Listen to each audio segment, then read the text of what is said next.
Hello, and welcome to Wiki-On-Tape. Today, I will be reading about Karl Marx. This recording was made on Thursday, September 24, 2020 by Wiki-On-Tape v1.2.0. Let's get started.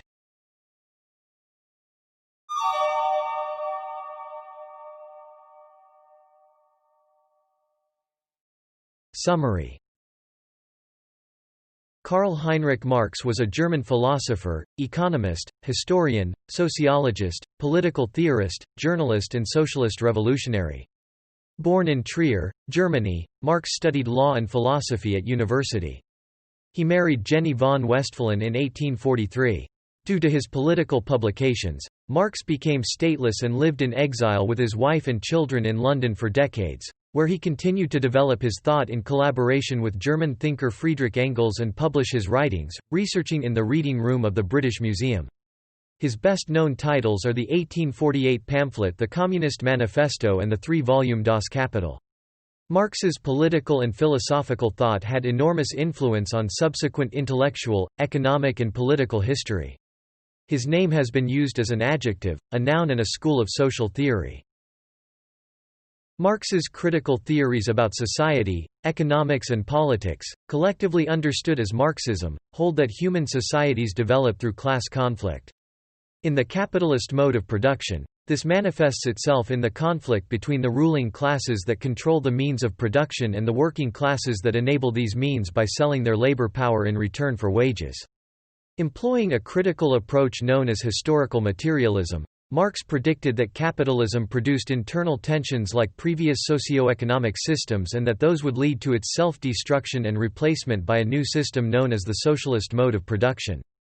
For Marx, class antagonisms under capitalism, owing in part to its instability and crisis-prone nature, would eventuate the working class development of class consciousness, leading to their conquest of political power and eventually the establishment of a classless, communist society constituted by a free association of producers. Marx actively pressed for its implementation, arguing that the working class should carry out organized proletarian revolutionary action to topple capitalism and bring about socio-economic emancipation. Marx has been described as one of the most influential figures in human history, and his work has been both lauded and criticized. His work in economics laid the basis for much of the current understanding of labor and its relation to capital and subsequent economic thought. Many intellectuals, labor unions, artists and political parties worldwide have been influenced by Marx's work, with many modifying or adapting his ideas. Marx is typically cited as one of the principal architects of modern social science. Childhood and early education, 1818–1836. Karl Heinrich Marx was born on 5 May 1818 to Heinrich Marx and Henriette Pressburg. He was born at Bruckengasse 664 in Trier, a town then part of the Kingdom of Prussia's province of the Lower Rhine. Marx was ethnically but not religiously Jewish. His maternal grandfather was a Dutch rabbi, while his paternal line had supplied Trier's rabbi since 1723, a role taken by his grandfather Meyer Halevi Marx. His father, as a child known as Herschel, was the first in the line to receive a secular education. He became a lawyer with a comfortably upper-middle-class income, and the family owned a number of Moselle vineyards, in addition to his income as an attorney. Prior to his son's birth and after the abrogation of Jewish emancipation in the Rhineland, Herschel converted from Judaism to join the State Evangelical Church of Prussia, taking on the German forename Heinrich over the Yiddish Herschel. Largely non-religious, Heinrich was a man of the Enlightenment, interested in the ideas of the philosophers Immanuel Kant and Voltaire. A classical liberal, he took part in agitation for a constitution and reforms in Prussia, at that time being an absolute monarchy. In 1815, Heinrich Marx began working as an attorney and in 1819 moved his family to a 10-room property near the Porta Nigra. His wife, Henriette Pressburg, was a Dutch Jewish woman from a prosperous business family that later founded the company Philips Electronics. Her sister Sophie Pressburg married Lion Philips and was the grandmother of both Gerard and Anton Philips and great-grandmother to Fritz Philips. Lion Philips was a wealthy Dutch tobacco manufacturer and industrialist, upon whom Karl and Jenny Marx would later often come to rely for loans while they were exiled in London. Little is known of Marx's childhood. The third of 9 children, he became the eldest son when his brother Moritz died in 1819. Marx and his surviving siblings, Sophie, Hermann, Henriette, Louise, Emily and Caroline, were baptized into the Lutheran Church in August 1824 and their mother in November 1825. Marx was privately educated by his father until 1830, when he entered Trier High School, whose headmaster, Hugo Wittenbach, was a friend of his father. By employing many liberal humanists as teachers, Wittenbach incurred the anger of the local conservative government. Subsequently, police raided the school in 1832 and discovered that literature espousing political liberalism was being distributed among the students. Considering the distribution of such material a seditious act, the authorities instituted reforms and replaced several staff during Marx's attendance. In October 1835, at the age of 17, Marx traveled to the University of Bonn wishing to study philosophy and literature, but his father insisted on law as a more practical field. Due to a condition referred to as a weak chest, Marx was excused from military duty when he turned 18. While at the university at Bonn, Marx joined the Poets' Club, a group containing political radicals that were monitored by the police. Marx also joined the Trier Tavern Club drinking society, at one point serving as club co-president. Additionally, Marx was involved in certain disputes, some of which became serious. In August 1836 he took part in a duel with a member of the university's Borussian Corps. Although his grades in the first term were good, they soon deteriorated, leading his father to force a transfer to the more serious and academic University of Berlin. Hegelianism and early journalism, 1836–1843. Spending summer and autumn 1836 in Trier, Marx became more serious about his studies and his life. He became engaged to Jenny von Westphalen, an educated member of the petty nobility who had known Marx since childhood. As she had broken off her engagement with a young aristocrat to be with Marx, their relationship was socially controversial owing to the differences between their religious and class origins, but Marx befriended her father Ludwig von Westphalen and later dedicated his doctoral thesis to him. 7 years after their engagement, on 19 June 1843, they married in a Protestant church in Kreuznach. In October 1836, Marx arrived in Berlin, matriculating in the university's Faculty of Law and renting a room in the Mittelstrasse. During the first term, Marx attended lectures of Eduard Ganz and of Karl von Savigny. Although studying law, he was fascinated by philosophy and looked for a way to combine the two, believing that, without philosophy nothing could be accomplished. Marx became interested in the recently deceased German philosopher Georg Wilhelm Friedrich Hegel, whose ideas were then widely debated among European philosophical circles. During a convalescence in Stralau, he joined the Doctors' Club, a student group which discussed Hegelian ideas, and through them became involved with a group of radical thinkers known as the Young Hegelians in 1837. They gathered around Ludwig Feuerbach and Bruno Bauer, with Marx developing a particularly close friendship with Adolf Rutenberg. Like Marx, the Young Hegelians were critical of Hegel's metaphysical assumptions, but adopted his dialectical method to criticize established society, politics and religion from a leftist perspective. Marx's father died in May 1838, resulting in a diminished income for the family. Marx had been emotionally close to his father and treasured his memory after his death. By 1837, Marx was writing both fiction and nonfiction, having completed a short novel, Scorpion and Felix, a drama, Olanum, as well as a number of love poems dedicated to Jenny von Westphalen, though none of this early work was published during his lifetime. Marx soon abandoned fiction for other pursuits, including the study of both English and Italian, art history and the translation of Latin classics. He began co-operating with Bruno Bauer on editing Hegel's Philosophy of Religion in 1840. Marx was also engaged in writing his doctoral thesis, The Difference Between the Democritean and Epicurean Philosophy of Nature, which he completed in 1841. It was described as a daring and original piece of work in which Marx set out to show that theology must yield to the superior wisdom of philosophy. The essay was controversial, particularly among the conservative professors at the University of Berlin. Marx decided instead to submit his thesis to the more liberal University of Jena, whose faculty awarded him his Ph.D. in April 1841. As Marx and Bauer were both atheists, in March 1841 they began plans for a journal entitled Archive des Atheismes, but it never came to fruition. In July, Marx and Bauer took a trip to Bonn from Berlin. There they scandalized their class by getting drunk, laughing in church and galloping through the streets on donkeys. Marx was considering an academic career, but this path was barred by the government's growing opposition to classical liberalism and the young Hegelians. Marx moved to Cologne in 1842, where he became a journalist, writing for the radical newspaper Rheinische Zeitung, expressing his early views on socialism and his developing interest in economics. Marx criticized right-wing European governments as well as figures in the liberal and socialist movements, whom he thought ineffective or counterproductive. The newspaper attracted the attention of the Prussian government censors, who checked every issue for seditious material before printing. As Marx lamented, "Our newspaper has to be presented to the police to be sniffed at, and if the police smells anything un-Christian or un-Prussian, the newspaper is not allowed to appear." After the Rheinische Zeitung published an article strongly criticizing the Russian monarchy, Tsar Nicholas I requested it be banned and Prussia's government complied in 1843. Paris, 1843–1845. In 1843, Marx became co-editor of a new, radical leftist Parisian newspaper, the Deutsche Französische Jahrbucher, then being set up by the German socialist Arnold Ruge to bring together German and French radicals, and thus Marx and his wife moved to Paris in October 1843.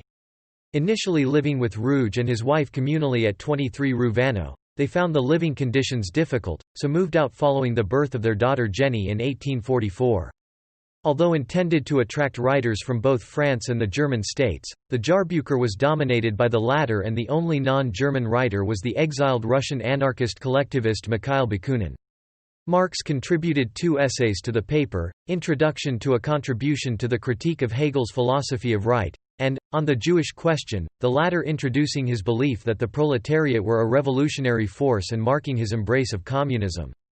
Only one issue was published, but it was relatively successful, largely owing to the inclusion of Heinrich Heine's satirical odes on King Ludwig of Bavaria, leading the German states to ban it and seize imported copies. After the paper's collapse, Marx began writing for the only uncensored German-language radical newspaper left, Vorwärts. Based in Paris, the paper was connected to the League of the Just, a utopian socialist secret society of workers and artisans. Marx attended some of their meetings, but did not join. In Vorwärts, Marx refined his views on socialism based upon Hegelian and Feuerbachian ideas of dialectical materialism, at the same time criticizing liberals and other socialists operating in Europe. On 28 August 1844, Marx met the German socialist Friedrich Engels at the Café de la Régence, beginning a lifelong friendship. Engels showed Marx his recently published The Condition of the Working Class in England in 1844, convincing Marx that the working class would be the agent and instrument of the final revolution in history. Soon, Marx and Engels were collaborating on a criticism of the philosophical ideas of Marx's former friend, Bruno Bauer. This work was published in 1845 as The Holy Family. Although critical of Bauer, Marx was increasingly influenced by the ideas of the young Hegelians Max Stirner and Ludwig Feuerbach, but eventually Marx and Engels abandoned Feuerbachian materialism as well. During the time that he lived at 38 Rue Vanneau in Paris, Marx engaged in an intensive study of political economy, the French socialists and the history of France. The study of political economy is a study that Marx would pursue for the rest of his life and would result in his major economic work, the 3-volume series called Capital. Marxism is based in large part on 3 influences: Hegel's dialectics, French utopian socialism and English economics. Together with his earlier study of Hegel's dialectics, the studying that Marx did during this time in Paris meant that all major components of Marxism were in place by the autumn of 1844. Marx was constantly being pulled away from his study of political economy, not only by the usual daily demands of the time, but additionally by editing a radical newspaper and later by organizing and directing the efforts of a political party during years of potentially revolutionary popular uprisings of the citizenry.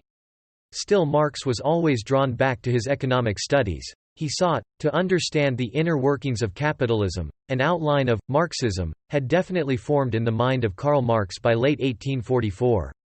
Indeed, many features of the Marxist view of the world's political economy had been worked out in great detail, but Marx needed to write down all of the details of his economic worldview to further clarify the new economic theory in his own mind. Accordingly, Marx wrote the economic and philosophical manuscripts. These manuscripts covered numerous topics, detailing Marx's concept of alienated labor.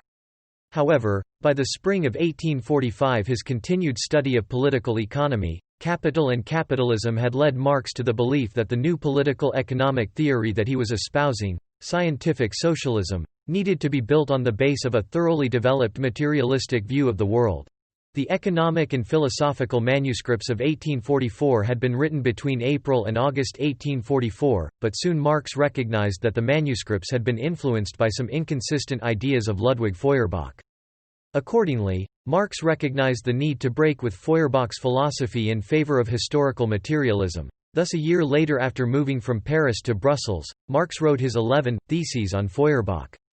The Theses on Feuerbach are best known for Thesis 11, which states that, philosophers have only interpreted the world in various ways, the point is to change it. This work contains Marx's criticism of materialism, idealism overall, criticizing philosophy for putting abstract reality above the physical world. It thus introduced the first glimpse at Marx's historical materialism, an argument that the world is changed not by ideas but by actual, physical, material activity and practice. In 1845, after receiving a request from the Prussian king, the French government shut down Vorwärts, with the interior minister, François Guizot, expelling Marx from France. At this point, Marx moved from Paris to Brussels, where Marx hoped to once again continue his study of capitalism and political economy. Brussels, 1845–1848. Unable either to stay in France or to move to Germany, Marx decided to emigrate to Brussels and Belgium in February 1845. However, to stay in Belgium he had to pledge not to publish anything on the subject of contemporary politics. In Brussels, Marx associated with other exiled socialists from across Europe, including Moses Hess, Karl Heinzen and Joseph Weidemeyer. In April 1845, Engels moved from Barmen in Germany to Brussels to join Marx and the growing cadre of members of the League of the Just now seeking home in Brussels. Later, Mary Burns, Engels' longtime companion, left Manchester, England to join Engels in Brussels. In mid-July 1845, Marx and Engels left Brussels for England to visit the leaders of the Chartists, a socialist movement in Britain. This was Marx's first trip to England and Engels was an ideal guide for the trip. Engels had already spent 2 years living in Manchester from November 1842 to August 1844. Not only did Engels already know the English language, he had also developed a close relationship with many Chartist leaders. Indeed, Engels was serving as a reporter for many Chartist and socialist English newspapers. Marx used the trip as an opportunity to examine the economic resources available for study in various libraries in London and Manchester. In collaboration with Engels, Marx also set about writing a book which is often seen as his best treatment of the concept of historical materialism, the German ideology. In this work, Marx broke with Ludwig Feuerbach, Bruno Bauer, Max Stirner and the rest of the young Hegelians, while he also broke with Karl Grun and other, true socialists, whose philosophies were still based in part on idealism. In German ideology, Marx and Engels finally completed their philosophy, which was based solely on materialism as the sole motor force in history. German ideology is written in a humorously satirical form, but even this satirical form did not save the work from censorship. Like so many other early writings of his, German ideology would not be published in Marx's lifetime and would be published only in 1932. After completing German ideology, Marx turned to a work that was intended to clarify his own position regarding the theory and tactics of a truly revolutionary proletarian movement, operating from the standpoint of a truly scientific materialist philosophy. This work was intended to draw a distinction between the utopian socialists and Marx's own scientific socialist philosophy. Whereas the utopians believed that people must be persuaded one person at a time to join the socialist movement, the way a person must be persuaded to adopt any different belief, Marx knew that people would tend on most occasions to act in accordance with their own economic interests, thus appealing to an entire class with a broad appeal to the class's best material interest would be the best way to mobilize the broad mass of that class to make a revolution and change society. This was the intent of the new book that Marx was planning, but to get the manuscript past the government censors he called the book The Poverty of Philosophy and offered it as a response to the «petit bourgeois philosophy» of the French anarchist socialist Pierre-Joseph Proudhon as expressed in his book The Philosophy of Poverty. These books laid the foundation for Marx and Engels' most famous work, a political pamphlet that has since come to be commonly known as the Communist Manifesto. While residing in Brussels in 1846, Marx continued his association with the secret radical organization League of the Just. As noted above, Marx thought the League to be just the sort of radical organization that was needed to spur the working class of Europe toward the mass movement that would bring about a working-class revolution. However, to organize the working class into a mass movement, the League had to cease its secret, or underground, orientation and operate in the open as a political party. Members of the League eventually became persuaded in this regard. Accordingly, in June 1847 the League was reorganized by its membership into a new open, above-ground, political society that appealed directly to the working classes.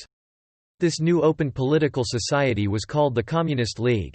Both Marx and Engels participated in drawing up the program and organizational principles of the new Communist League. In late 1847, Marx and Engels began writing what was to become their most famous work, A Program of Action for the Communist League.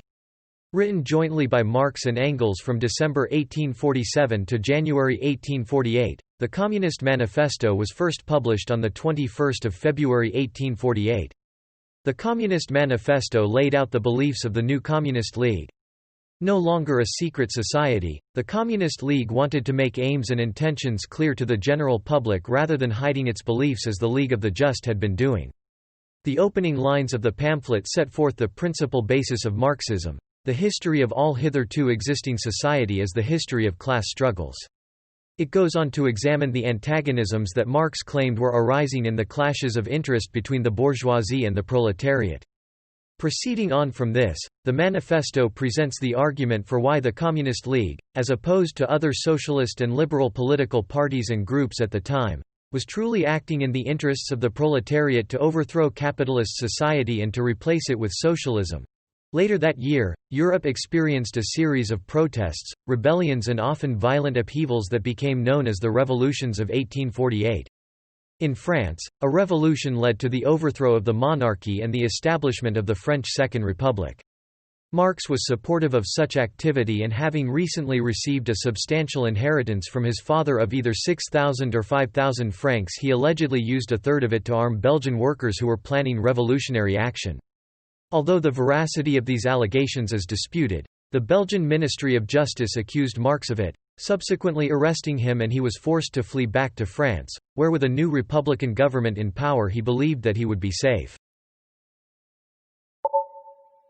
Cologne, 1848–1849. Temporarily settling down in Paris, Marx transferred the Communist League executive headquarters to the city and also set up a German workers' club with various German socialists living there. Hoping to see the revolution spread to Germany, in 1848 Marx moved back to Cologne, where he began issuing a handbill entitled The Demands of the Communist Party in Germany, in which he argued for only 4 of the 10 points of the Communist Manifesto, believing that in Germany at that time the bourgeoisie must overthrow the feudal monarchy and aristocracy before the proletariat could overthrow the bourgeoisie. On 1 June, Marx started publication of a daily newspaper, the Neue Rheinische Zeitung, which he helped to finance through his recent inheritance from his father. Designed to put forward news from across Europe with his own Marxist interpretation of events, the newspaper featured Marx as a primary writer and the dominant editorial influence. Despite contributions by fellow members of the Communist League, according to Friedrich Engels it remained a simple dictatorship by Marx. Whilst editor of the paper, Marx and the other revolutionary socialists were regularly harassed by the police, and Marx was brought to trial on several occasions, facing various allegations including insulting the chief public prosecutor, committing a press misdemeanor and inciting armed rebellion through tax boycotting, although each time he was acquitted. Meanwhile, the democratic parliament in Prussia collapsed and the king, Frederick William IV, introduced a new cabinet of his reactionary supporters, who implemented counter-revolutionary measures to expunge leftist and other revolutionary elements from the country. Consequently, the Neue Rheinische Zeitung was soon suppressed and Marx was ordered to leave the country on 16 May. Marx returned to Paris, which was then under the grip of both a reactionary counter-revolution and a cholera epidemic, and was soon expelled by the city authorities, who considered him a political threat. With his wife Jenny expecting their fourth child and not able to move back to Germany or Belgium, in August 1849 he sought refuge in London. Move to London and further writing, 1850–1860. Marx moved to London in early June 1849 and would remain based in the city for the rest of his life. The headquarters of the Communist League also moved to London.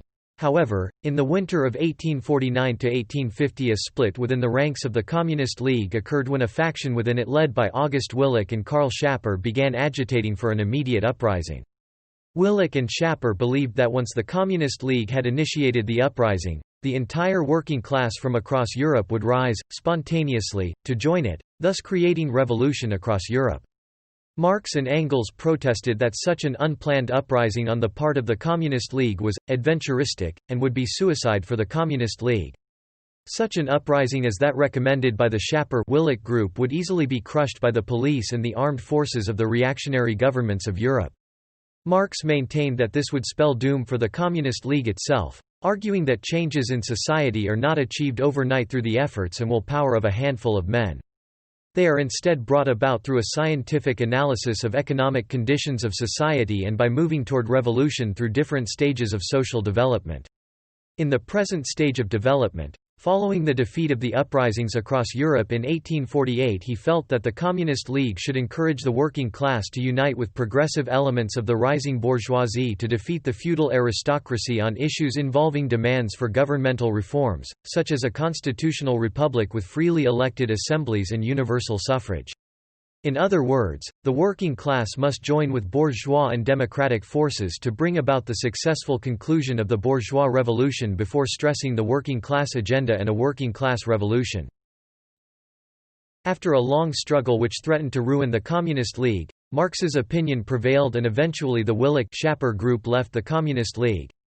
Meanwhile, Marx also became heavily involved with the Socialist German Workers' Educational Society. The society held their meetings in Great Windmill Street, Soho, central London's entertainment district. This organisation was also racked by an internal struggle between its members, some of whom followed Marx while others followed the Schapper-Willich faction. The issues in this internal split were the same issues raised in the internal split within the Communist League, but Marx lost the fight with the Schapper-Willich faction within the German Workers' Educational Society and on 17 September 1850 resigned from the society. New York Daily Tribune and journalism. In the early period in London, Marx committed himself almost exclusively to revolutionary activities, such that his family endured extreme poverty. His main source of income was Engels, whose own source was his wealthy industrialist father.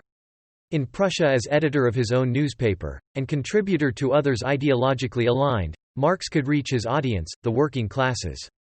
In London, without finances to run a newspaper themselves, he and Engels turned to international journalism. At one stage they were being published by 6 newspapers from England, the United States, Prussia, Austria and South Africa. Marx's principal earnings came from his work as European correspondent, from 1852 to 1862, for the New York Daily Tribune, and from also producing articles for more, bourgeois, newspapers. Marx had his articles translated from German by Wilhelm Pieper. Until his proficiency in English had become adequate, the New York Daily Tribune had been founded in April 1841 by Horace Greeley. Its editorial board contained progressive bourgeois journalists and publishers, among them George Ripley and the journalist Charles Dana, who was editor-in-chief. Dana, a Fourierist and an abolitionist, was Marx's contact. The Tribune was a vehicle for Marx to reach a transatlantic public to make a «hidden war» to Henry Charles Carey. The journal had wide working class appeal from its foundation, At 2 cents, it was inexpensive, and, with about 50,000 copies per issue, its circulation was the widest in the United States. Its editorial ethos was progressive and its anti-slavery stance reflected Greeley's. Marx's first article for the paper, on the British parliamentary elections, was published on 21 August 1852. On 21 March 1857, Dana informed Marx that due to the economic recession only one article a week would be paid for, published or not, the others would be paid for only if published. Marx had sent his articles on Tuesdays and Fridays, but, that October, the Tribune discharged all its correspondents in Europe except Marx and B. Taylor, and reduced Marx to a weekly article. Between September and November 1860, only 5 were published. After a 6-month interval, Marx resumed contributions in September 1861 until March 1862. When Dana wrote to inform him that there was no longer space in the Tribune for reports from London, due to American domestic affairs. In 1868, Dana set up a rival newspaper, the New York Sun, at which he was editor-in-chief. In April 1857, Dana invited Marx to contribute articles, mainly on military history, to the New American Cyclopedia, an idea of George Ripley, Dana's friend and literary editor of the Tribune. In all, 67 Marx-Engels articles were published, of which 51 were written by Engels, although Marx did some research for them in the British Museum. By the late 1850s, American popular interest in European affairs waned and Marx's articles turned to topics such as the slavery crisis, and the outbreak of the American Civil War in 1861, in the War Between the States. Between December 1851 and March 1852, Marx worked on his theoretical work about the French Revolution of 1848, titled The 18th Brumaire of Louis Napoleon. In this he explored concepts in historical materialism, class struggle, dictatorship of the proletariat, and victory of the proletariat over the bourgeois state. The 1850s and 1860s may be said to mark a philosophical boundary distinguishing the young Marx's Hegelian idealism and the more mature Marx's scientific ideology associated with structural Marxism. However, not all scholars accept this distinction. For Marx and Engels, their experience of the revolutions of 1848 to 1849 were formative in the development of their theory of economics and historical progression. After the failures of 1848, the revolutionary impetus appeared spent and not to be renewed without an economic recession. Contention arose between Marx and his fellow communists, whom he denounced as adventurists. Marx deemed it fanciful to propose that willpower could be sufficient to create the revolutionary conditions when in reality the economic component was the necessary requisite. Recession in the United States economy in 1852 gave Marx and Engels grounds for optimism for revolutionary activity. Yet, this economy was seen as too immature for a capitalist revolution. Open territories on America's western frontier dissipated the forces of social unrest. Moreover, any economic crisis arising in the United States would not lead to revolutionary contagion of the older economies of individual European nations, which were closed systems bounded by their national borders. When the so-called Panic of 1857 in the United States spread globally, it broke all economic theory models, and was the first truly global economic crisis. Financial necessity had forced Marx to abandon economic studies in 1844 and give 13 years to working on other projects. He had always sought to return to economics. First International and Capital. Marx continued to write articles for the New York Daily Tribune as long as he was sure that the Tribune's editorial policy was still progressive. However, the departure of Charles Dana from the paper in late 1861 and the resultant change in the editorial board brought about a new editorial policy. No longer was the Tribune to be a strong abolitionist paper dedicated to a complete Union victory. The new editorial board supported an immediate peace between the Union and the Confederacy in the Civil War in the United States with slavery left intact in the Confederacy. Marx strongly disagreed with this new political position and in 1863 was forced to withdraw as a writer for the Tribune. In 1864, Marx became involved in the International Workingmen's Association, to whose general council he was elected at its inception in 1864. In that organization, Marx was involved in the struggle against the anarchist wing centered on Mikhail Bakunin. Although Marx won this contest, the transfer of the seat of the General Council from London to New York in 1872, which Marx supported, led to the decline of the International. The most important political event during the existence of the International was the Paris Commune of 1871, when the citizens of Paris rebelled against their government and held the city for 2 months. In response to the bloody suppression of this rebellion, Marx wrote one of his most famous pamphlets, The Civil War in France, a defense of the Commune. Given the repeated failures and frustrations of workers' revolutions and movements, Marx also sought to understand capitalism and spent a great deal of time in the reading room of the British Museum studying and reflecting on the works of political economists and on economic data. By 1857, Marx had accumulated over 800 pages of notes and short essays on capital, landed property, wage labor, the state and foreign trade and the world market, though this work did not appear in print until 1939 under the title Outlines of the Critique of Political Economy. In 1859, Marx published a contribution to the Critique of Political Economy, his first serious economic work. This work was intended merely as a preview of his 3-volume Das Kapital, which he intended to publish at a later date. In a contribution to the Critique of Political Economy, Marx expands on the labor theory of value advocated by David Ricardo. The work was enthusiastically received, and the edition sold out quickly. The successful sales of a contribution to the Critique of Political Economy stimulated Marx in the early 1860s to finish work on the 3 large volumes that would compose his major life's work, Das Kapital and the Theories of Surplus Value, which discussed the theoreticians of political economy, particularly Adam Smith and David Ricardo. Theories of Surplus Value is often referred to as the 4th volume of Das Kapital and constitutes one of the first comprehensive treatises on the history of economic thought. In 1867, the first volume of Das Kapital was published, a work which analyzed the capitalist process of production. Here Marx elaborated his labor theory of value, which had been influenced by Thomas Hodgkin. Marx acknowledged Hodgkin's admirable work, Labor Defended Against the Claims of Capital at more than one point in Capital. Indeed, Marx quoted Hodgkin as recognizing the alienation of labor that occurred under modern capitalist production. No longer was there any natural reward of individual labor. Each laborer produces only some part of a whole, and each part having no value or utility of itself, there is nothing on which the laborer can seize, and say, "This is my product, this will I keep to myself."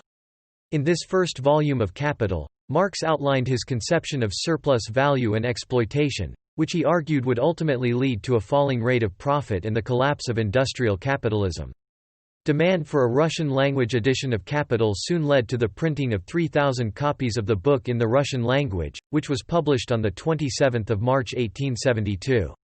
By the autumn of 1871, the entire first edition of the German-language edition of Capital had been sold out and a second edition was published. Volumes 2 and 3 of Capital remained mere manuscripts upon which Marx continued to work for the rest of his life. Both volumes were published by Engels after Marx's death. Volume 2 of Capital was prepared and published by Engels in July 1893 under the name Capital II, The Process of Circulation of Capital. Volume 3 of Capital was published a year later in October 1894 under the name Capital III, The Process of Capitalist Production as a Whole. Theories of surplus value derived from the sprawling economic manuscripts of 1861 to 1863. A second draft for Capital, the latter spanning volumes 30 to 34 of the collected works of Marx and Engels.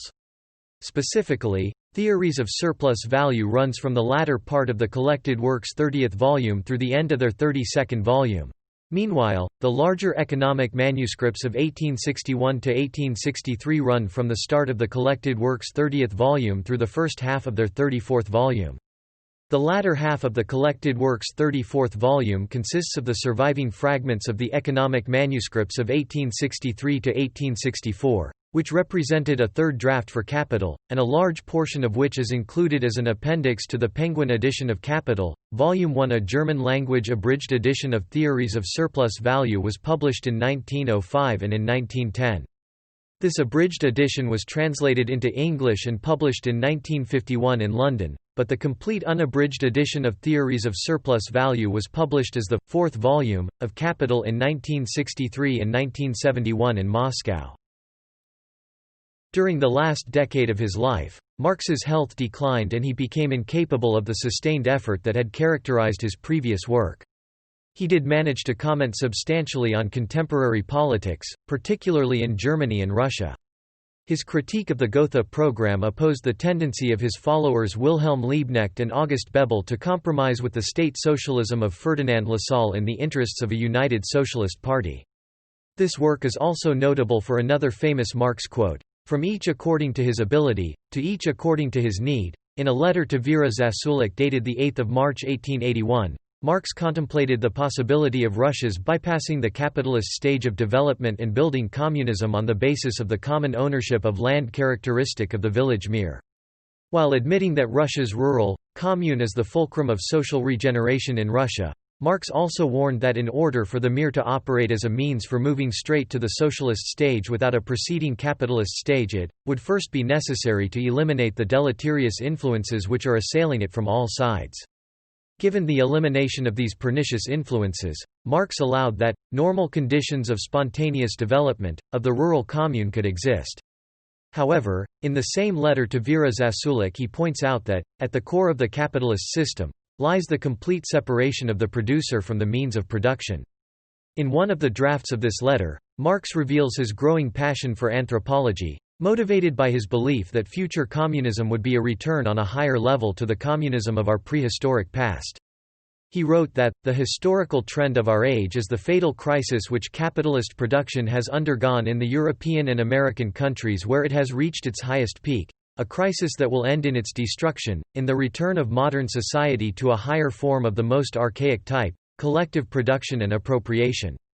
He added that, the vitality of primitive communities was incomparably greater than that of Semitic, Greek, Roman, etc. societies, and, a fortiori, that of modern capitalist societies. Before he died, Marx asked Engels to write up these ideas, which were published in 1884 under the title The Origin of the Family, Private Property and the State. Family. Marx and von Westphalen had 7 children together, but partly owing to the poor conditions in which they lived whilst in London, only 3 survived to adulthood. The children were, Jenny Caroline, Jenny Laura, Edgar, Henry Edward Guy, Jenny Evelyn Francis, Jenny Julia Eleanor and one more who died before being named. There are allegations that Marx also fathered a son, Freddie, out of wedlock by his housekeeper, Helena Demuth. Although it has been claimed since 1962 that Marx was the father of Helena Demuth's illegitimate son, according to Terrell Carver, this claim is not well founded on the documentary materials available. Marx frequently used pseudonyms, often when renting a house or flat, apparently to make it harder for the authorities to track him down. While in Paris, he used that of Monsieur Rambos, whilst in London he signed off his letters as A. Williams. His friends referred to him as Moore, owing to his dark complexion and black curly hair, while he encouraged his children to call him Old Nick and Charlie. He also bestowed nicknames and pseudonyms on his friends and family as well, referring to Friedrich Engels as General, his housekeeper Helena as Lenchen or Nim, while one of his daughters, Janichen, was referred to as Kiki, Emperor of China, and another, Laura, was known as Kakadu or the Hottentot. Health. Marx was afflicted by poor health and various authors have sought to describe and explain it. His biographer Werner Blumenberg attributed it to liver and gall problems which Marx had in 1849 and from which he was never afterwards free, exacerbated by an unsuitable lifestyle. The attacks often came with headaches, eye inflammation, neuralgia in the head and rheumatic pains. A serious nervous disorder appeared in 1877 and protracted insomnia was a consequence, which Marx fought with narcotics. The illness was aggravated by excessive nocturnal work and faulty diet. Marx was fond of highly seasoned dishes, smoked fish, caviar, pickled cucumbers, none of which are good for liver patients, but he also liked wine and liqueurs and smoked an enormous amount, and since he had no money, it was usually bad quality cigars. From 1863, Marx complained a lot about boils. These are very frequent with liver patients and may be due to the same causes. The abscesses were so bad that Marx could neither sit nor work upright. According to Blumenberg, Marx's irritability is often found in liver patients. The illness emphasized certain traits in his character. He argued cuttingly, his biting satire did not shrink at insults, and his expressions could be rude and cruel. Though in general Marx had a blind faith in his closest friends, nevertheless he himself complained that he was sometimes too mistrustful and unjust even to them. His verdicts, not only about enemies but even about friends, were sometimes so harsh that even less sensitive people would take offense. There must have been few whom he did not criticize like this, not even Engels was an exception. According to Princeton historian J. E. Seigel, in his late teens Marx may have had pneumonia or pleurisy, the effects of which led to his being exempted from Prussian military service. In later life whilst working on Capital, Marx suffered from a trio of afflictions. A liver ailment, probably hereditary, was aggravated by overwork, bad diet and lack of sleep. Inflammation of the eyes was induced by too much work at night. A third affliction, eruption of carbuncles or boils, was probably brought on by general physical debility to which the various features of Marx's style of life, alcohol, tobacco, poor diet, and failure to sleep, all contributed. Engels often exhorted Marx to alter this dangerous regime. In Professor Siegel's thesis, what lay behind this punishing sacrifice of his health may have been guilt about self-involvement and egoism, originally induced in Karl Marx by his father. In 2007, a retrodiagnosis of Marx's skin disease was made by dermatologist Sam Schuster of Newcastle University, and for Schuster the most probable explanation was that Marx suffered not from liver problems, but from hidradenitis suppurativa, a recurring infective condition arising from blockage of apocrine ducts opening into hair follicles. This condition, which was not described in the English medical literature until 1933, can produce joint pain and painful eye conditions. To arrive at his retrodiagnosis, Schuster considered the primary material, the Marx correspondence published in the 50 volumes of the Marx-Engels collected works. There, although the skin lesions were called furuncles, boils, and carbuncles by Marx, his wife and his physicians, they were too persistent, recurrent, destructive and site-specific for that diagnosis.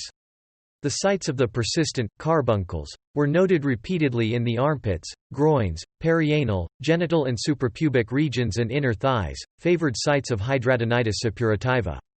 Professor Schuster claimed the diagnosis can now be made definitively. Schuster went on to consider the potential psychosocial effects of the disease, noting that the skin is an organ of communication and that hidradenitis suppurativa produces much psychological distress, including loathing and disgust and depression of self-image, mood and well-being, feelings for which Schuster found much evidence in the Marx correspondence.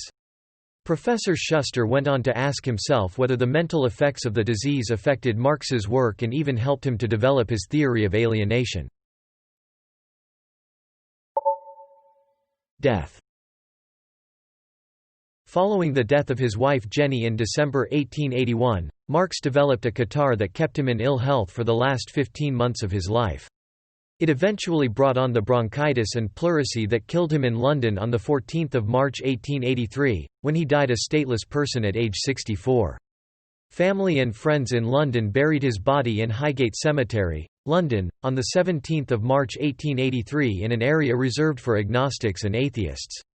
There were between 9 and 11 mourners at his funeral. Research from contemporary sources identifies 13 named individuals attending the funeral. They were Friedrich Engels, Eleanor Marx, Edward Aveling, Paul Lafargue, Charles Longuet, Helena Demuth, Wilhelm Liebknecht, Gottlieb Lemke, Frederick Lessner, G. Lochner, Sir Ray Lancaster, Carl Scholomer and Ernest Radford.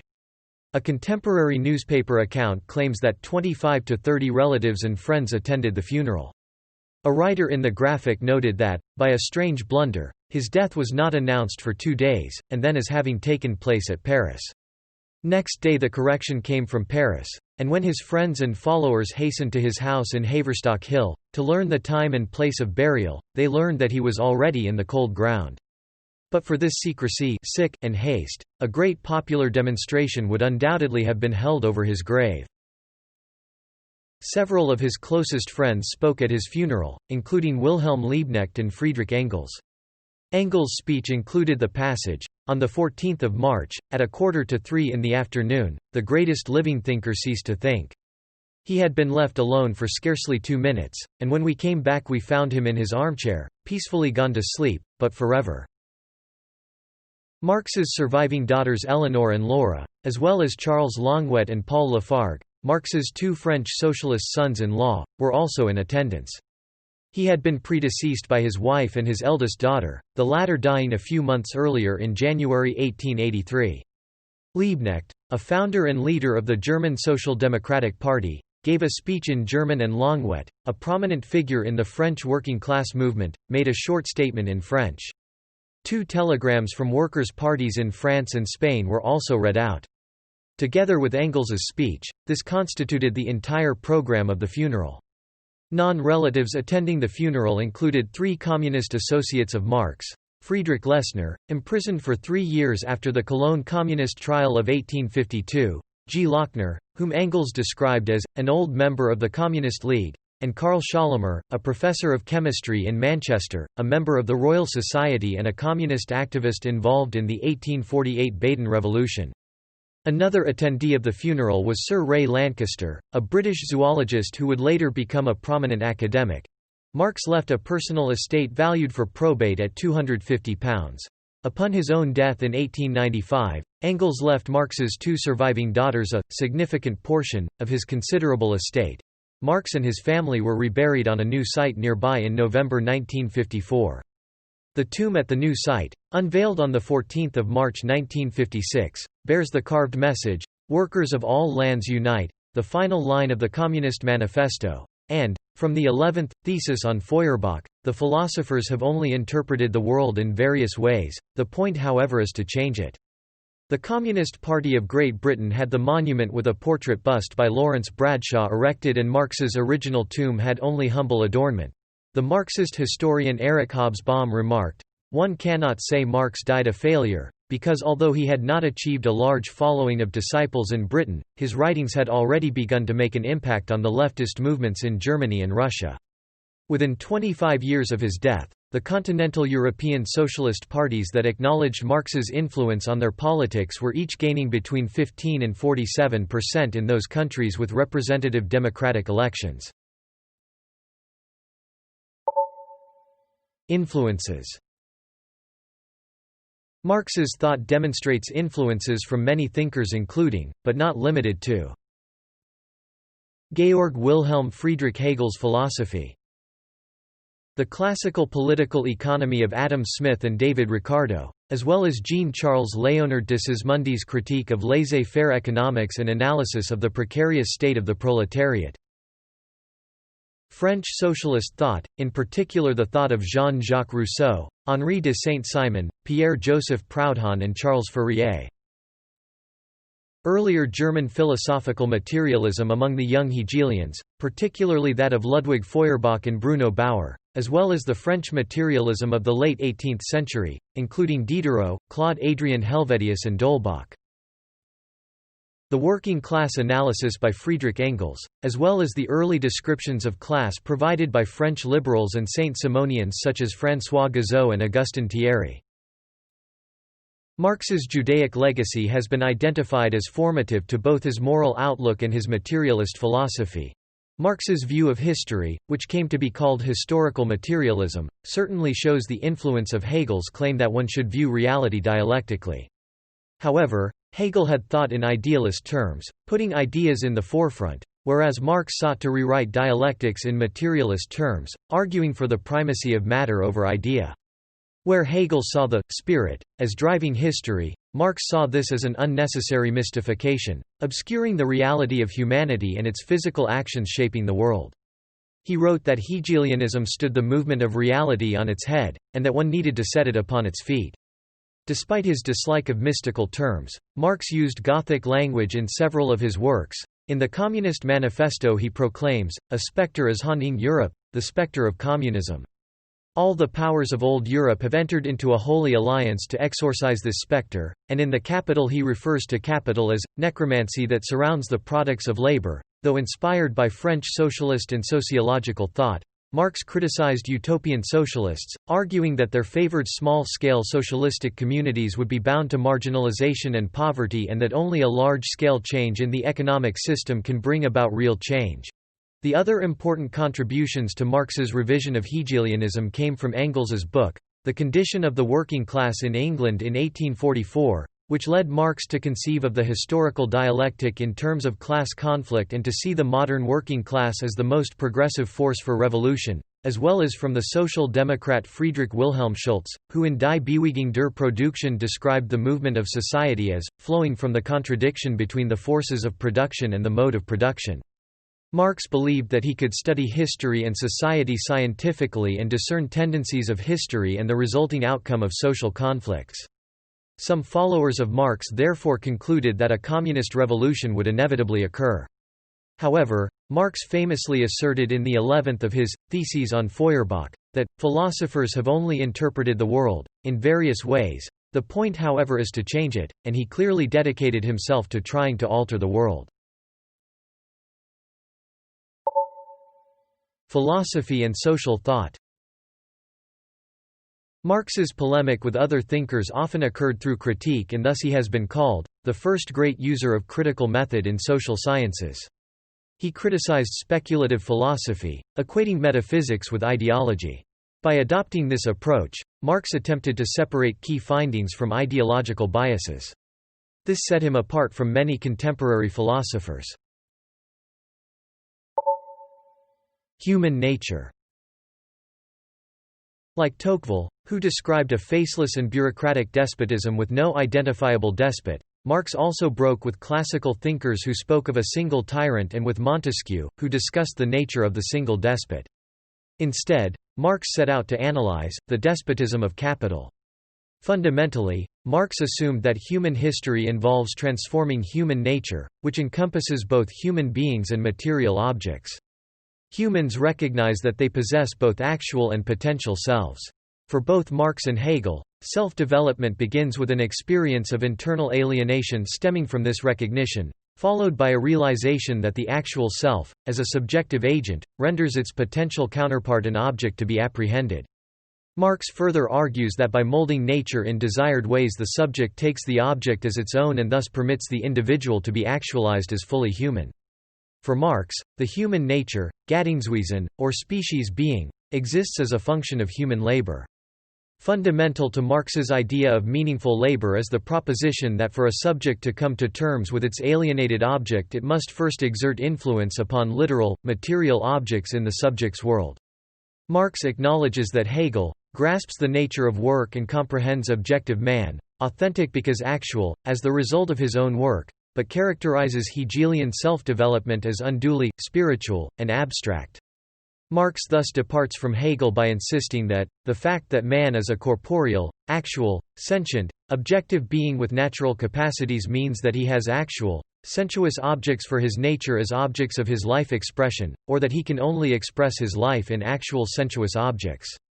Consequently, Marx revises Hegelian work into material labor, and in the context of human capacity to transform nature the term labor power. Labor, class struggle and false consciousness. The history of all hitherto existing society is the history of class struggles. Marx had a special concern with how people relate to their own labor power.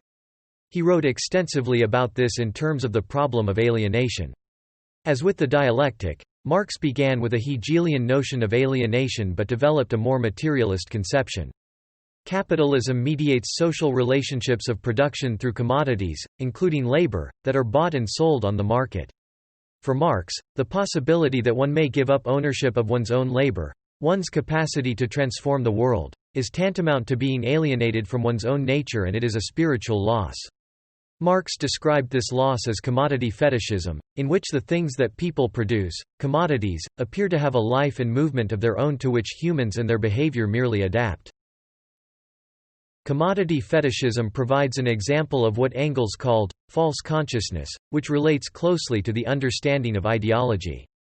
By ideology, Marx and Engels meant ideas that reflect the interests of a particular class at a particular time in history, but which contemporaries see as universal and eternal. Marx and Engels's point was not only that such beliefs are at best half-truths, as they serve an important political function. Put another way, the control that one class exercises over the means of production includes not only the production of food or manufactured goods, but also the production of ideas.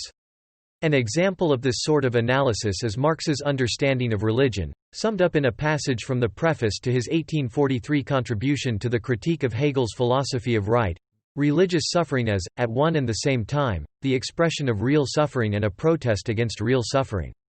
Religion is the sigh of the oppressed creature, the heart of a heartless world, and the soul of soulless conditions. It is the opium of the people. The abolition of religion is the illusory happiness of the people as the demand for their real happiness. To call on them to give up their illusions about their condition is to call on them to give up a condition that requires illusions.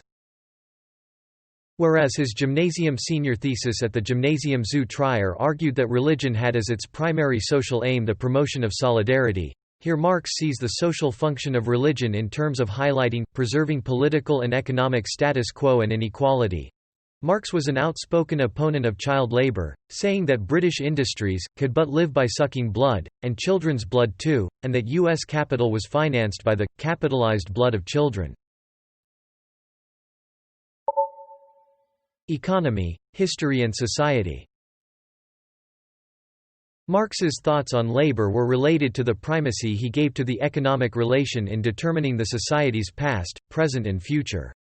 Accumulation of capital shapes the social system. For Marx, social change was about conflict between opposing interests, driven in the background by economic forces. This became the inspiration for the body of works known as the conflict theory. In his evolutionary model of history, he argued that human history began with free, productive and creative work that was over time coerced and dehumanized, a trend most apparent under capitalism. Marx noted that this was not an intentional process, rather no individual or even state can go against the forces of economy. The organization of society depends on means of production. The means of production are all things required to produce material goods, such as land, natural resources and technology, but not human labor. The relations of production are the social relationships people enter into as they acquire and use the means of production. Together, these compose the mode of production, and Marx distinguished historical eras in terms of modes of production. Marx differentiated between base and superstructure, where the base is the economic system and superstructure is the cultural and political system. Marx regarded this mismatch between economic base and social superstructure as a major source of social disruption and conflict. Despite Marx's stress on critique of capitalism and discussion of the new communist society that should replace it, his explicit critique is guarded, as he saw it as an improved society compared to the past ones. Marx never clearly discusses issues of morality and justice, but scholars agree that his work contained implicit discussion of those concepts. Marx's view of capitalism was two-sided. On one hand, in the 19th century's deepest critique of the dehumanizing aspects of this system, he noted that defining features of capitalism include alienation, exploitation and recurring, cyclical depressions leading to mass unemployment. On the other hand, he characterized capitalism as revolutionizing, industrializing and universalizing qualities of development, growth and progressivity, that are responsible for progress. Marx considered the capitalist class to be one of the most revolutionary in history because it constantly improved the means of production, more so than any other class in history, and was responsible for the overthrow of feudalism.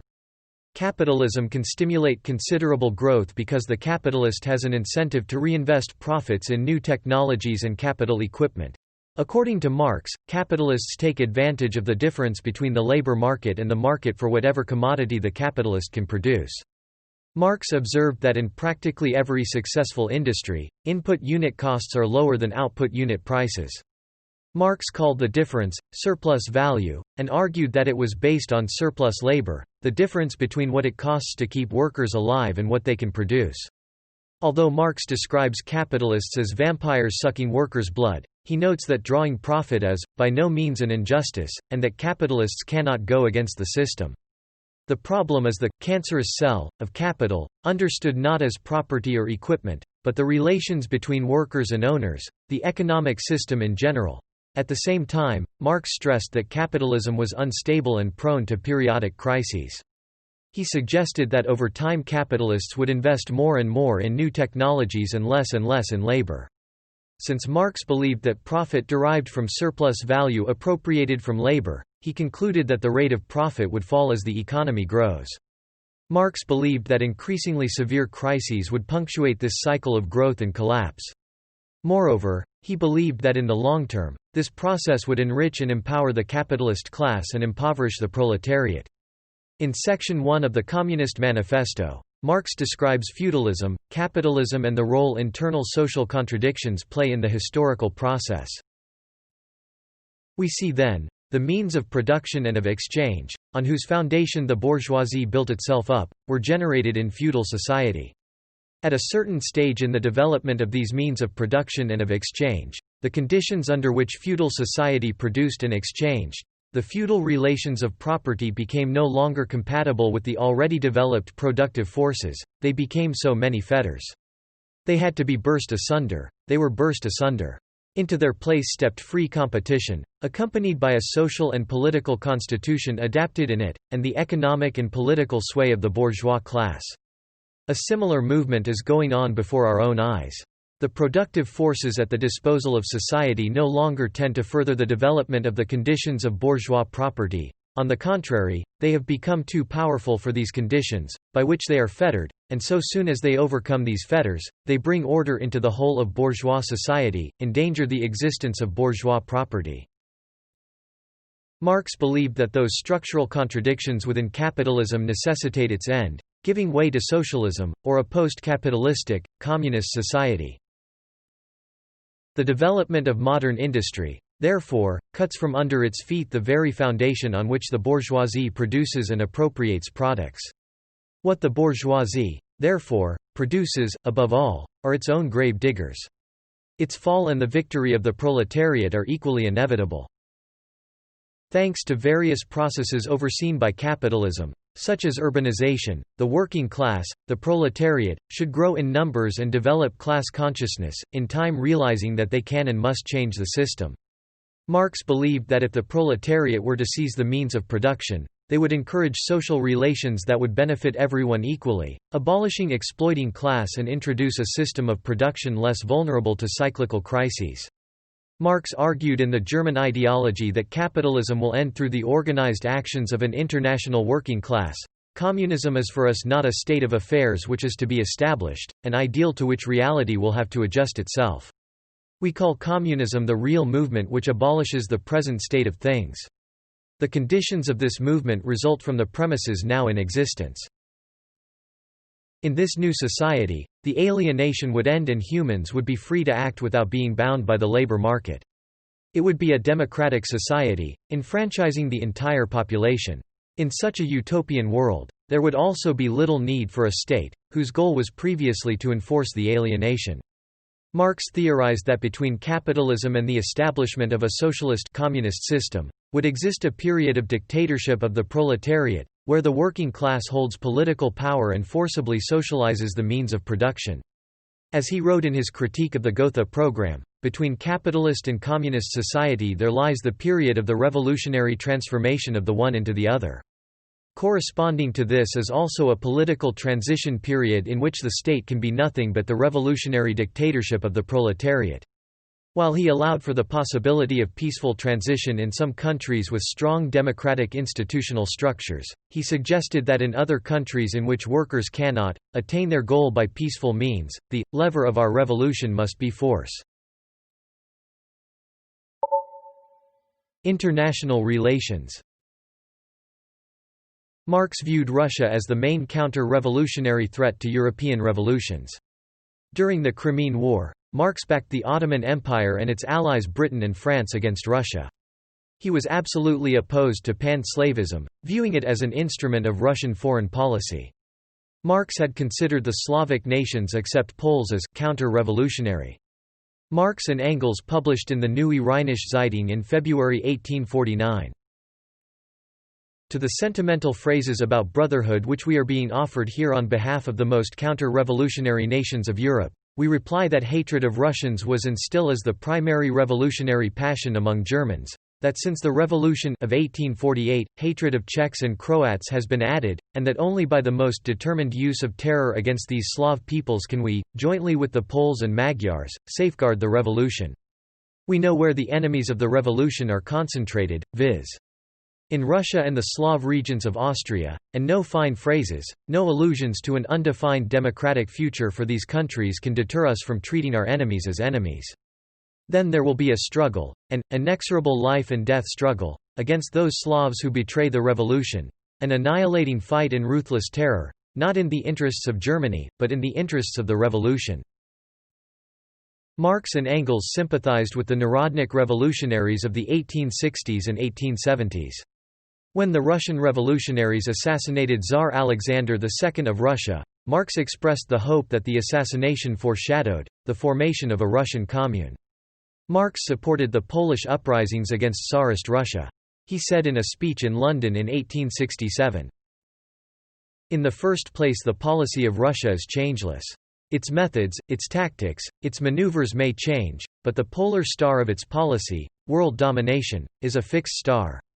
In our times only a civilized government ruling over barbarian masses can hatch out such a plan and execute it. There is but one alternative for Europe. Either Asiatic barbarism, under Muscovite direction, will burst around its head like an avalanche, or else it must re-establish Poland, thus putting 20 million heroes between itself and Asia and gaining a breathing spell for the accomplishment of its social regeneration." Marx supported the cause of Irish independence. In 1867, he wrote Engels, "I used to think the separation of Ireland from England impossible. I now think it inevitable. The English working class will never accomplish anything until it has got rid of Ireland. English reaction in England had its roots in the subjugation of Ireland." Marx spent some time in French Algeria, which had been invaded and made a French colony in 1830, and had opportunity to observe life in colonial North Africa. He wrote about the colonial justice system, in which a form of torture has been used to extract confessions from the Arabs. Naturally, it is done by the police. The judge is supposed to know nothing at all about it. Marx was surprised by the arrogance of many European settlers in Algiers and wrote in a letter, "When a European colonist dwells among the lesser breeds, either as a settler or even on business, he generally regards himself as even more inviolable than handsome William I, a Prussian king.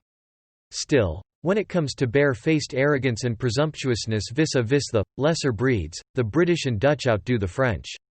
According to the Stanford Encyclopedia of Philosophy, Marx's analysis of colonialism as a progressive force bringing modernization to a backward feudal society sounds like a transparent rationalization for foreign domination. His account of British domination, however, reflects the same ambivalence that he shows towards capitalism in Europe. In both cases, Marx recognizes the immense suffering brought about during the transition from feudal to bourgeois society while insisting that the transition is both necessary and ultimately progressive. He argues that the penetration of foreign commerce will cause a social revolution in India. Marx discussed British colonial rule in India in the New York Herald Tribune in June 1853. "There cannot remain any doubt but that the misery inflicted by the British on Hindostan India is of an essentially different and infinitely more intensive kind than all Hindostan had to suffer before. England has broken down the entire framework of Indian society, without any symptoms of reconstitution yet appearing. However, we must not forget that these idyllic village communities, inoffensive though they may appear, had always been the solid foundation of Oriental despotism, that they restrained the human mind within the smallest possible compass, making it the unresisting tool of superstition."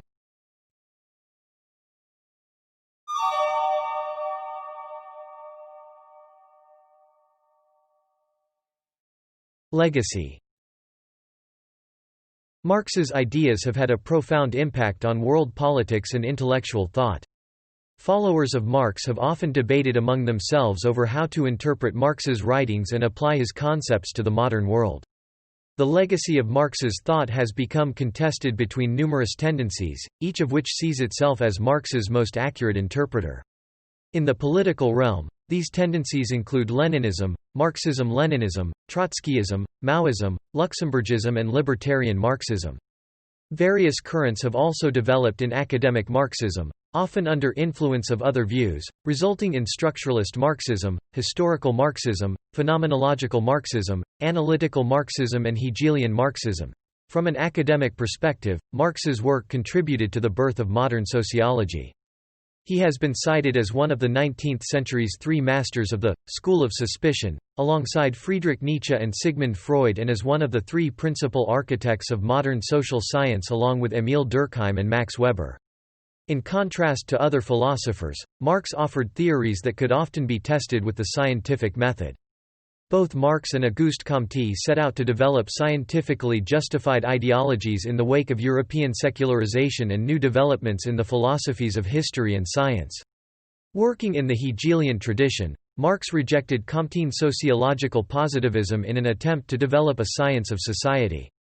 Karl Lowith considered Marx and Soren Kierkegaard to be the two greatest Hegelian philosophical successors. In modern sociological theory, Marx's sociology is recognized as one of the main classical perspectives. Isaiah Berlin considers Marx the true founder of modern sociology, insofar as anyone can claim the title. Beyond social science, he has also had a lasting legacy in philosophy, literature, the arts and the humanities.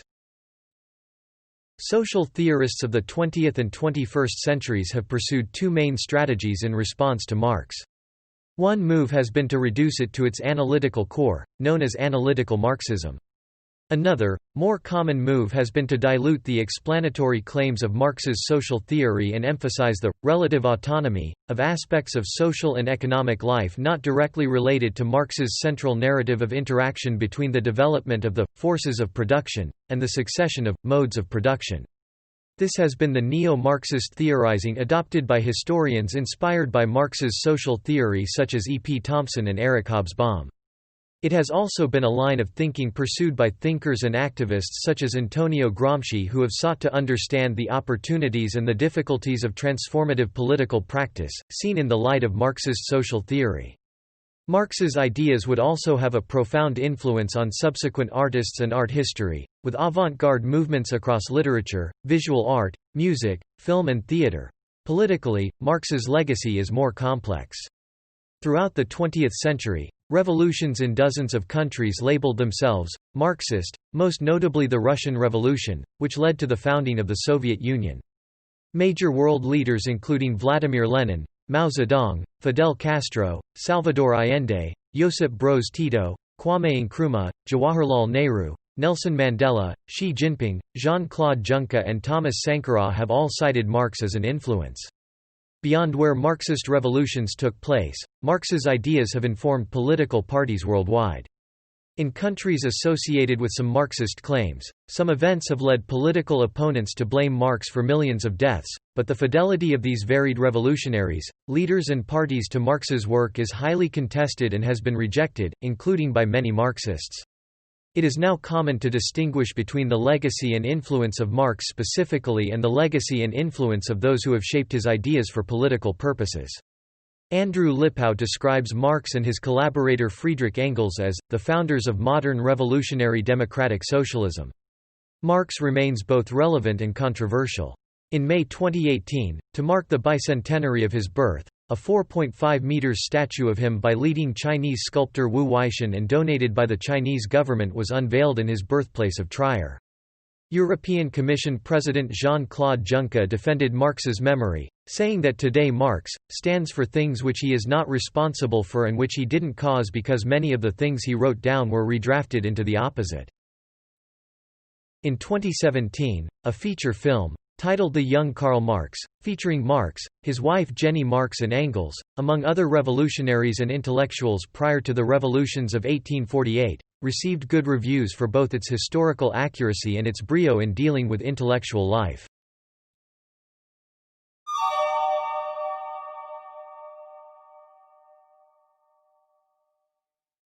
Selected bibliography. The Difference Between the Democritean and Epicurean Philosophy of Nature, 1841. The Philosophical Manifesto of the Historical School of Law, 1842. Critique of Hegel's Philosophy of Right, 1843. On the Jewish Question, 1843. Notes on James Mill, 1844. Economic and Philosophic Manuscripts of 1844, 1844. The Holy Family, 1845. Theses on Feuerbach, 1845. The German Ideology, 1845. The Poverty of Philosophy, 1847. Wage Labor and Capital, 1847. Manifesto of the Communist Party, 1848. The Class Struggles in France, 1850. The 18th Brumaire of Louis Napoleon, 1852. Grundrisse, 1857. A Contribution to the Critique of Political Economy, 1859. Writings on the U.S. Civil War, 1861. Theories of Surplus Value, 3 volumes, 1862. Value, Price and Profit, 1865. Capital, Volume 1, 1867. The Civil War in France, 1871. Critique of the Gotha Program, 1875. Notes on Adolf Wagner, 1883. Capital, Volume 2, 1885. Capital, Volume 3, 1894. Thanks for listening to Wiki on Tape. I hope you drop by again sometime. Goodbye.